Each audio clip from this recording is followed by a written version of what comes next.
Assalomu alaykum o'quvchilar. Quyidagi testimizda tahlilni qilib beramiz.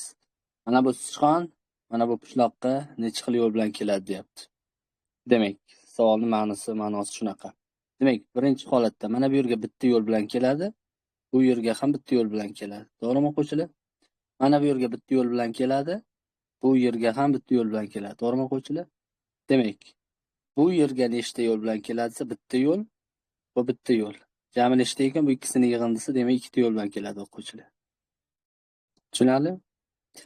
Keyingisi, mana bu bitta yo'l, mana bu ikkita yo'l. Demak, mana bu 1 ga 2 ni qo'shsak, mana bu 3 ta yo'l bilan keladi o'quvchilar. Mana bu 1 ga 2 ni qo'shsak, bu 3 ta bo'ladi. Mana bu ikkisini qo'shyapmiz. To'g'rimi? Endi 3 ga 3 qo'shsak, o'z-o'zidan 6 bo'ladi o'quvchilar. Demak, 6 ta yo'l bilan qishloqqa yetib boradi desak bo'ladi. Demak, birinchi savolning javobi D bo'ladi. Xo'p, yaxshi. Ikkinchi savolda aytyapti. Bu ma'lum bir qonuniyat asosida bu ishlanayotgan ekanda, mana bu A. Bu A ni endi biz ham aylantiramiz. Qanday bo'lsa shunday aylantiramiz. Xo'sh, birinchi holatda mana bu rasm quyidagicha holatda edi. Mana men buni yozib oldim. Keyin bu yoqqa qarab aylantiryapti va ikkinchi holat bo'layapti. Bu aylantirib ketyapti-da o'quvchilar bu. Qanaqadir burchak ostida pastga qarab o'sha soat strelkasi yo'nalishida aylantiryapti-da. Keyin buni ham aylantiryapti, bunaqa tikka bo'lyapti. Va keyin buni ozgina aylantirsam o'quvchilar qarasanglar, mana bu javobga o'xshamaydi albatta. Bunga ham o'xshamaydi. Mana bu A, B, C ga mutlaqo o'xshamas ekanda, o'z-o'zidan dega o'xshaydi o'quvchilar, qaranglar. Ko'rdinglarmi? Mana shunaqa bo'ladi. Demak, ikkinchi savolning javobi D ekan. Xo'p o'quvchilar, demak, uchinchi savolga yuzlanamiz. Sarvar quyidagi rasmdagidek gugurt cho'plaridan uylarni bir qator yarab chiqyapti. Yasash qonuniyati quyidagicha o'quvchilar. 12 ta uy bo'ladigan bo'lsa, diqqat qilamiz. Demak, men hozir qurolning rangini o'zgartirib olaman. Demak, masalan, 1 ta, 2 ta, 3 ta, 4 ta, 5 ta. Demak, hozir mana bu 5 ta o'quvchilar, to'g'rimi? Bu qurbaqaning yuragiga o'xshab qoldimi? Demak, 5 ta o'quvchilar, to'g'rimi? 5, birinchisi 5 ta bo'lyapti o'quvchilar. Keyingisi esa 6 ta 6 ta qo'shilib ketaveradi. 1, 2, 3, 4, 5, 6. 1, 2, 3, 4, 5 ketaveradi. Xulosa qanaqadir bo'ladi? Bunday bo'ladi. Masalan, birinchisi masalan mana bu bo'yicha olaylik. O'zini shunday oladigan bo'lsak ham farqi yo'q. 1 ta, 2 ta, 3 ta, 4 ta, 5 ta, 6 ta. Bo'lmasa 6 ta bo'yicha qilishimiz kerak. Demak, birinchisi 6 ta bo'ladi o'quvchilar. Ekranda uzilishi to'g'rimi? 6 ta bo'ladi. Keyingisiga 1, 2, 3, 4, 5 ta qo'shilib ketaveradi. Keyingisiga 1, 2, 3, 4, 5 ta qo'shilib ketadi. Demak, o'quvchilar, birinchisi 6 ta bo'ladigan bo'lsa, menda yana 12 ta bo'lish uchun 11 ta qoldi-da. 11 ta 5 bo'ladi. Mana bu 55 bo'ladi, keyin o'rtoqlar 61 bo'ladi. Demak, 61 ta desa bo'ladi. Uchinchi savolning javobi B bo'ladi. Asqarovlar oilasida 5 nafar farzand bor ekan. Kamron, Bahodir va hokazo ta'rif berib ketilgan. Lekin biz bu yerda yoshi eng kattasi so'ralibdi. Egizaklardan boshlaymiz. Masalan, Bahodir 10 yosh bo'lsa, Elyor ham necha yosh bo'lsin? 10 yosh bo'lsin. Demak, nima bo'ldi? Bahodir va Elyorlar oiladagi yagona egizaklar. Hal qildik. Demak, 10 yoshdan deb berdik, to'g'rimi? Endi Tohir Elyordan. Elyor necha yosh edi? Elyor 10 yosh edi. Tohir 10 dan 3 yosh katta bo'lsa, demak Tohir 13 yosh bo'ladi, o'quvchilar. Tushunarlimi? Tohir 13 yosh bo'ldi. Endi Kamron Bahodirdan 2 yosh katta deyapti. Bahodir ham 10 yosh edi, o'quvchilar, to'g'rimi? Demak, yuqoridagi Bahodirga ham 10 yosh qo'yaman. Kamron 10 dan 2 yosh katta. 2 yosh katta bo'ladigan bo'lsa, Kamron 12 bo'ladi, o'quvchilar. Lekin Davrondan bir necha yosh kichik. Demak, Davron qanchadir 12 qo'shilgan x yosh atrofida-da. Davron necha yosh ekan? 12 qo'shilgan x yosh. Demak, hozir bu yerda eng kattasi qaysi bo'ladi? Davron bo'ladi, o'quvchilar, chunki Davron bir necha yosh katta. Ya'ni Kamron 12 yosh. 12 plus x dan bir necha yosh kichik. Demak, eng kattasi Davron bo'ladi, o'quvchilar. Tushunarlimi? Bu C kalitiga to'g'ri keladi. Xo'sh. Mana shu bitta o'quvchimiz ovozini ochamiz. Qani kim qo'l ko'taryapti bu yoqda? Kimlar qo'l ko'taryapti? Lekin.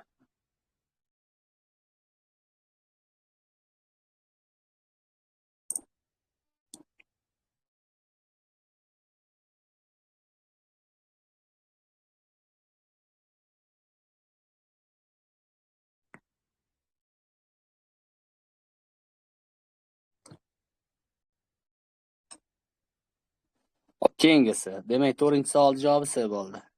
5-savolga yuzlanamiz. Juda qiziq savol. Qanday bo'ladi o'quvchilar deyilsa, demak 1 dan 10 gacha sonlar yig'indisi, demak manda 55 bo'ladi. To'g'rimi o'quvchilar? Demak 55 bu. Savolda aytilishicha, mana bu ustun 24, bu ustun ham 24. Mana bu satr esa 25 bo'lsa, u holda mana bu so'roq o'rnidagi sonni savol qilib so'rabdi o'quvchilar. Tushundinglarmi? Nima bo'ladi desa, 1 dan 10 gacha demak 55 bo'ladi. Demak, diqqat qilamiz. Mana bu qismi va mana bu qismini yig'indisi 2 24 48 bo'ladi. Shu 48 aytdasam o'quvchilar 7 qoladi, to'g'rimi? Shu 7 qoladi. 24 ga 24 48, 55 dan aytdasam demak 7 bo'ladi. Bundan tashqari 24 qo'shilgan 25 ni hisoblaymiz. 48 25 demak 73 bo'ladi.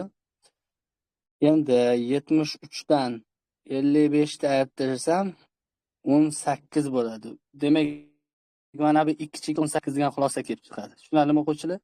Mana bu 2 chekkasi 18 bo'lsa, o'rtasi albatta 7 ligi kelib chiqadi. Demak, 2 chekkasi 18 bo'lsa, bu o'z-o'zidan 10 va 8 bo'lishi mumkin. Ikkita 9 bo'lmaydi o'quvchilar. Yo bu 10 bo'ladi yoki bu 8 bo'ladi. Ahamiyati yo'q. Xullas mana shu ikkisini 18 desa bo'ladi. Endi o'quvchilar diqqat qilasizlar. Bu yerda hech qanaqa sir qolmadi. Bizga ana shu 18 ham kerak emas. Mana bular 28 24, mana bu ham 24. To'g'rimi o'quvchilar? 24 qo'shilgan 24 qo'shilgan 7 qo'shilgan so'roq ana u 55 ga teng bo'lishi kerak o'quvchilar. Tushundinglarmi? Nima demoqchiman? Mana bu 24, mana bu ham 24. Bu 7 va so'roq bilan birgalikda 55 bo'lishi kerak. Chunki shu 10 ta raqamda 10 ta sonda bundan so'roqni ichi bo'ladi, 0 ga kelib chiqadi. Demak, A bo'lmaydi, B bo'lmaydi, C bo'lmaydi, D bo'lmaydi va bu boshqa raqam deb belgilasak bo'ladi. Demak, so'roqda o'rnidan nima turar ekan o'quvchilar? 0 turar ekan. Tushunarlimi? Tushunarli bo'lgan bo'lsa yozib yuboringlar guruhga. Tushunarli deb yozinglar. Agar xato qilgan bo'lsak, xatomizni to'g'rilaylik. To'g'ri bo'ldimi, xato bo'lmadimi? Nimasi xato bo'ldi? Xato bo'lmadi hech qanaqasiga.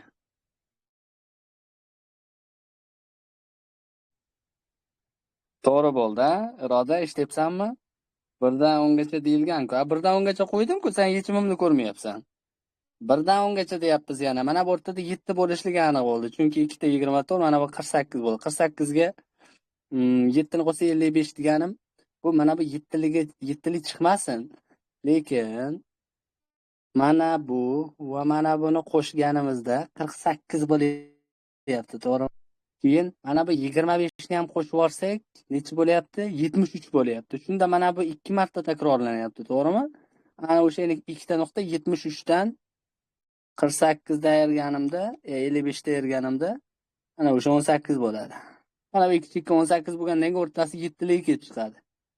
O'rtasi 7 liga kelib chiqqandan keyin ikkita mana bu 24, mana bu 48 bo'ladi o'quvchilar. 48 ga 7 ni qo'shsak 55, so'roq 0 bo'ladi-da. Tushunarlimi? Yozinglar kommentariyaga. To'g'ri bo'lsa to'g'ri deylar.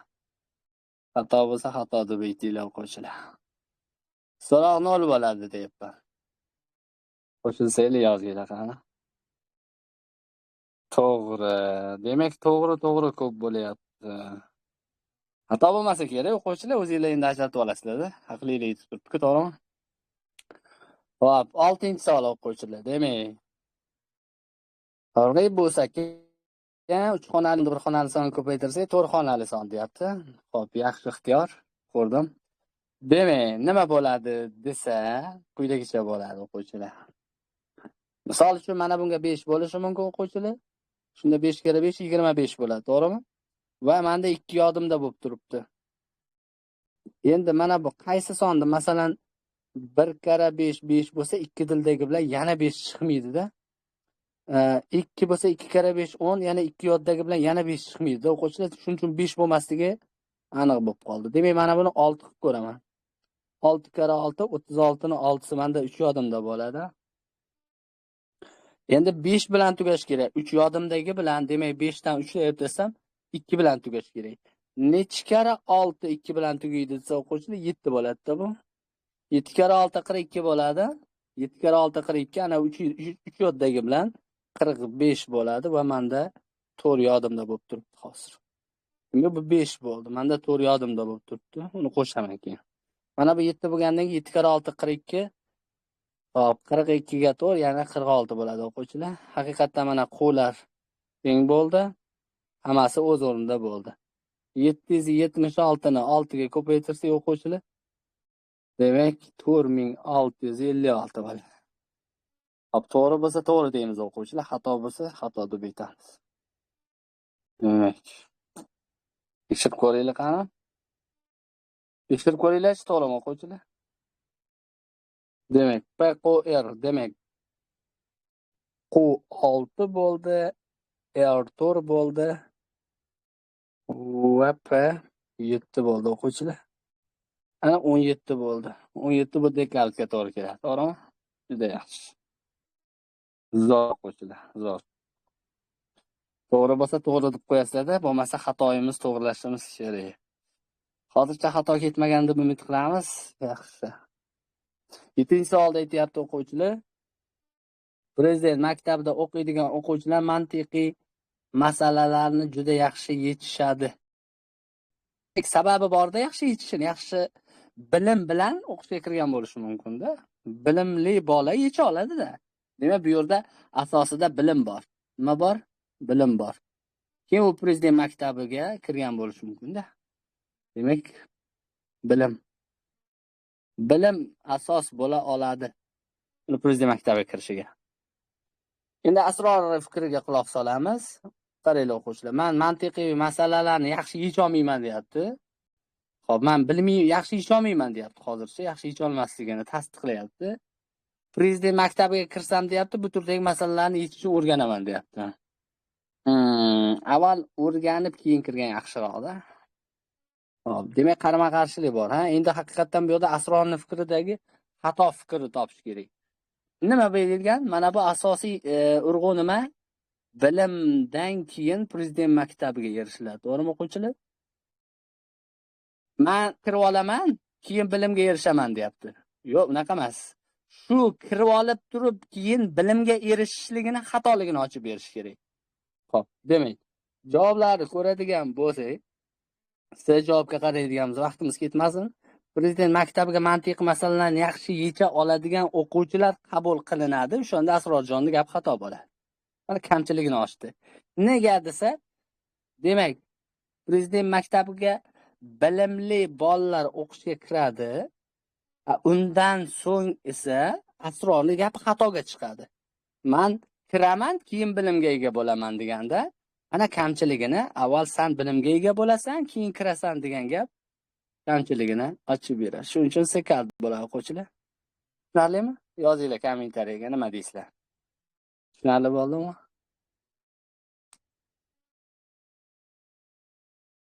Tushunmadinglar.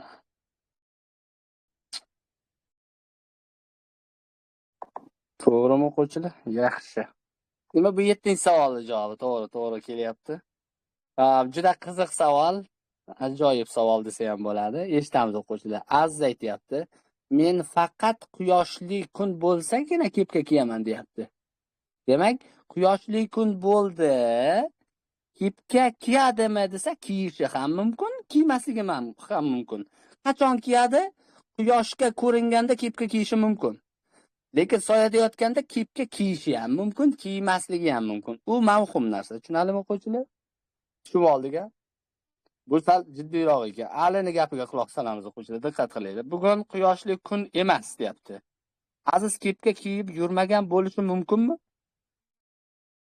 Diqqat qilamiz. Bugun quyoshli kun emas, aziz kipga kiyib yurmagan bo'lsa kerak. Kiyma quyosh emas, tushunarli. Demak, quyosh yo'q. Kipga kiymagan bo'lishi mumkin. Nimaga kiymagan bo'lishi mumkin desa, u faqatgina quyoshli bo'lsagina kiyadi. Tushunarlimi o'quvchilar? Uchun bu to'g'ri bo'ladi. Shu joyga tushundinglarmi? Qani gapiringlar, yozinglar kommentariyaga. Nima deysizlar? Aziz kipga kiyib yurmagan bo'lsa kerak deyapti. Ha, to'g'ri deyman. Nima uchun? Chunki u faqatgina quyoshli kun bo'lsagina kiyadi. Juda yaxshi. Alo. Çok go'zal. Xo'p. Shahlo aytayapti.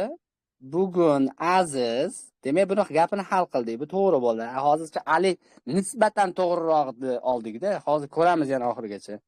Bugun Aziz kepka kiyib yurgani yo'q. Nima uchun kepka kiyib yurgani yo'q? Hozir ko'ramiz. Demak, bugun quyoshli kun bo'lsa, quyoshli kun emas, deyapti. Buni yaxshilab o'qib ko'ramiz o'quvchilar. Shahlo ekranimni yo'qotib qo'ydim-da. Ovoz chetda uzilmasligi kerak, hal qiluvchi. Bugun Aziz kepka kiyib yurgani yo'q, deyapti. Demak, kepka kiyib yurgani yo'q degani quyoshli kun emas degani emas. Tushunarlimi? Kepka kiyib yurgani yo'q. Kepka kiyib yurgani yo'q bo'lsa, soyada yurgan bo'lishi ham mumkin-da o'quvchilar. Tushundinglarmi? Demak, bugun quyoshli kun emas deb ayta olmayman. Quyoshli kun bo'la turib, mana quyosh chiqib turibdi o'quvchilar. Mana quyoshjon. Quyosh chiqib turibdi, lekin u soyada bo'lishi ham mumkin, to'g'rimi o'quvchilar? Soyada bo'lishi ham mumkin. Nima deymiz? Bugun aziz kepka kiyib yurgani soyada-da bu. Misol uchun soyada bo'lishi mumkin. Misol uchun dam olayotgan bo'lishi mumkin. Ha? Uxlayotgan bo'lishi mumkin. Bu degani quyoshli kun emas deya olamizmi? Yo'q, bu xato o'quvchilar. Xo'p, tushungan bo'lsanglar yozamiz guruhga. Nima deysizlar o'quvchilar?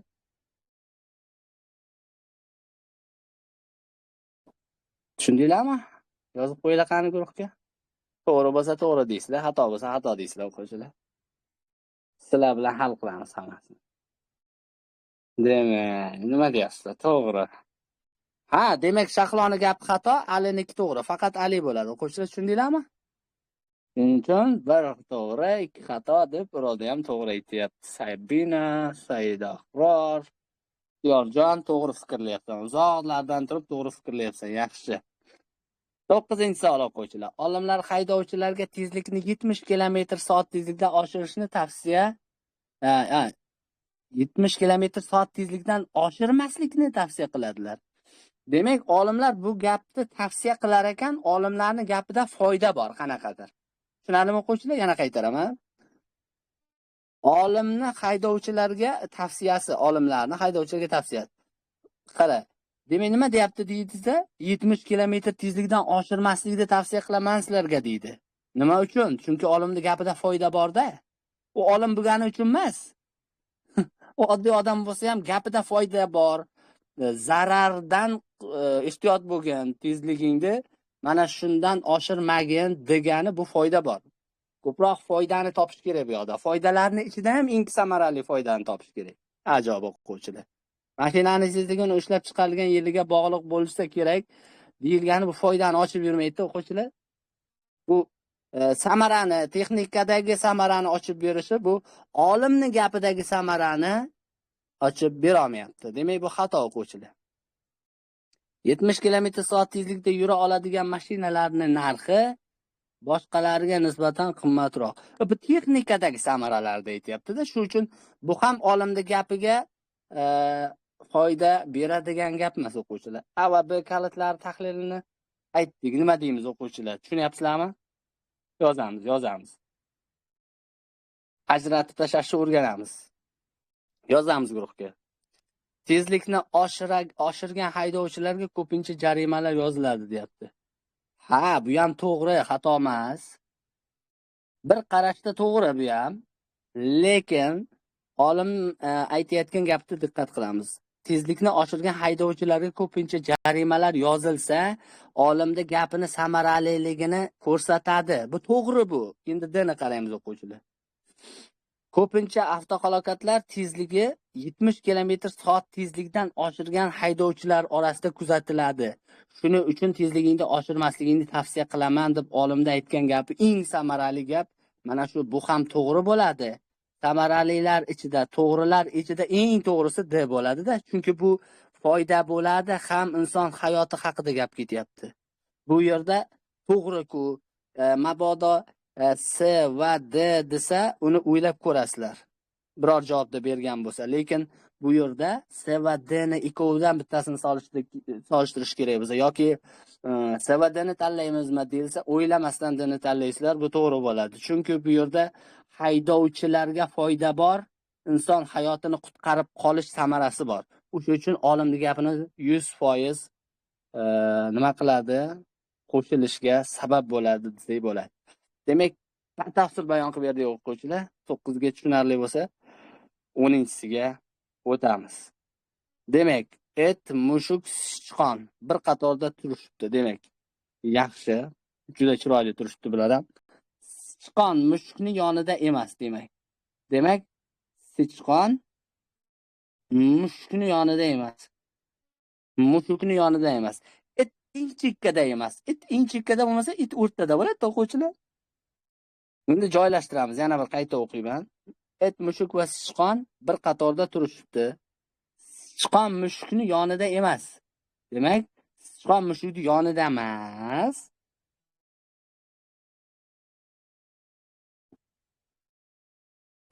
To'g'ri, sichqon mushukning yonida emas. It bilan mushukni solishtiryapti. It eng chekkada bo'lmasa, o'rtaroqda desak bo'ladi. Bu to'g'ri hozircha. Endi itni aytayapti, mushukni bizga nisbatan. Biz mana bunday qarab turibmiz, o'quvchilar, to'g'rimi? Biz bunday qarab turibmiz. Hayvonlar bizga qarab turibdimi, teskari turibdimi siz? Bu bizga kerak emas. Lekin mana bu yerda it bilan mushukni joylashuvi haqida oxirgi xulosa. It mushukning bizga nisbatan o'ng tomonida joylashgan. Bizga nisbatan o'ng tomonda joylashganmi? Ha? Et mushukning bizga nisbatan o'ng tomonida joylashgan degani, ana mushuk bilan endi sichqon almashadi. Tushunarlimi o'quvchilar? Nimaga unday desa, chunki et bilan mushukni solishtirganda bizga nisbatan deb aytilyapti-da. Ana et mushukning bizga nisbatan o'ng tomonda joylashgan degani, o'ngroqda joylashgan deyapti. Ana mushuk chapda bo'ladi. Sichqon esa o'ngda bo'ladi. O'z-o'zidan o'rtada bo'ladi-da, o'quvchilar. Nima bo'ldi desa, xulosa shu. Xulosatul kalom, mushuk eng chapda. Sichqon eng o'ngdan eng chekkada desak, mana bu javob to'g'ri bo'ladi. Demak, qolganlarini ko'rib chiqsangiz to'g'ri kelmaydi o'quvchilar. Sichqon chapdan eng chekkada deyapti. Sichqon chapdan eng chekkada degani xato. Et mushukdan chap tarafda joylashgan deyapti. Et mushukdan o'ng tarafda joylashgan. Xato. Mushuk sichqondan o'ng tarafda joylashgan deyapti. Mushuk sichqondan chap tarafda joylashgan. Ana xato. Demak, 10-savolda javobi o'quvchilar, demak nima bo'lar ekan? A javob bo'ladi-da. Tushunarlimi o'quvchilar? Xo'p, izohlarda yozib qo'yinglar. Xato ketmadimi birorta joyi? Yozamiz o'quvchilar. Tushunarli bo'ldimi? Oho. Juda yaxshi. Tushunmagan bo'lsa yaxshi o'quvchilar. Xo'p, keyingi darslarda ko'rishguncha sog' bo'linglar. Men guruhga test tashlab qo'yaman. Hozir tashlab yuboraman, foydalanasizlar.